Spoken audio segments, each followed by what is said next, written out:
So hello and welcome back to another video. তো আজ কথা বলবো শাকিব খানের আপকামিং ছবি বরবাদ নিয়ে। তো বরবাদ সিনেমাটা কিরকম কি রেসপন্স পেতে চলেছে, বরবাদ সিনেমাটা কিরকম কি বাজেটের এবং কতটা কি কালেকশন নিয়ে বরবাদ সিনেমাটা আসতে চলেছে, সেই সমস্ত বিষয় নিয়ে কথা বলবো। এবং প্রথম দিনের ওপেনিং বরবাদ কত হতে পারে এই বিষয়বস্তু নিয়েও কথা বলবো। তো মূলত তোমরা সকলেই জানো যে শাকিব খানের আপকামিং প্রিভিয়াস যেটা ছবি ছিল, তুফান বা দরদ, এই সমস্ত সিনেমাগুলো ন্যাশনাল প্লেক্সে বা মাল্টিপ্লেক্সের যে বক্স অফিস কালেকশন গুলো উঠে এসেছিল, সেটার মধ্যে 50 লক্ষ টাকা মতো উঠে এসেছিল, প্রায় 30-35 লক্ষ টাকা মতো উঠে এসেছিল তুফানে। এবং এই রেকর্ডটাও ব্রেক করে দিয়েছিল দরদ নন ফেস্টিভ্যাল টাইমে এসে। এবার তুফান কিরকম কি কালেকশন করলো, বরবাদ কিরকম কি কালেকশন করলো।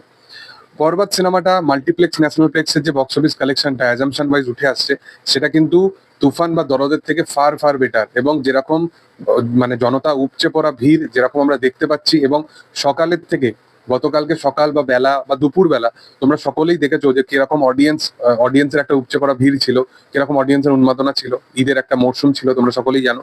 এবং রাত্রের দিকে আরো বেশি পরিমাণে অডিয়েন্স এখানে ভিড়ভাট্টা করে। এবং এই সিনেমাটার মূলত যেটা প্রথম দিনের বক্স অফিস কালেকশন যেটা উঠে আসতে পারে, সেটা হচ্ছে প্রায় 4 কোটি টাকা, প্রায় 3.5 থেকে 4 কোটি টাকা মতো বক্স অফিস কালেকশন উঠে আসবে। এবং 3 কোটি টাকা তো কনফার্ম উঠে আসবেই আসবে। এবং সেখানকার অডিয়েন্সরা, তারা কিন্তু পুরোপুরি ভাবনা চিন্তার মধ্যে এটাই মাথার মধ্যে এনে দিয়েছে যে 100 কারোরে তারা সিনেমাটাকে নিয়ে যাবে। কারণ 56 কোটি টাকা যদি তুফান হতে পারে, তাহলে বরবাদ তার থেকে আরো ম্যাসিভ লেভেলে, হিউজ লেভেলে একটা কালেকশন করতে চলেছে। এটাই কিন্তু তাদের অডিয়েন্সরা এই জিনিসটা নিয়ে ভাবনা চিন্তা করছে।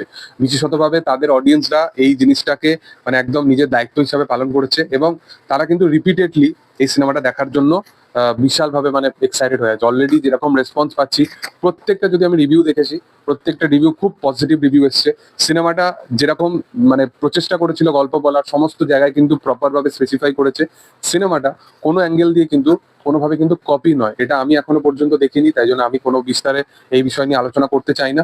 বাট এইটা কপি নয়, কোনো সিনেমার কপি নয়, উল্টে এরকম কাইন্ড অফ বাংলা সিনেমা বারবার আসে না। এটাই কিন্তু যে সমস্ত মানুষেরা দেখেছে সবার কিন্তু এটাই দাবি। তো মূলত আমি বিশালভাবে এক্সাইটেড আছি এই কাজটা কবে আমাদের এখানে আসবে। এবং এটা বড় পর্দার কাজ, তো বড় পর্দাতে কবে আসবে সেটাই আমি অপেক্ষায়। এবং আমি চাই যে সিনেমাটা নিয়ে কোনো লেভেলে কোনোভাবে যেন পাইরেসি না হোক, আমার দরকার নেই পাইরেসি ভাবে দেখার।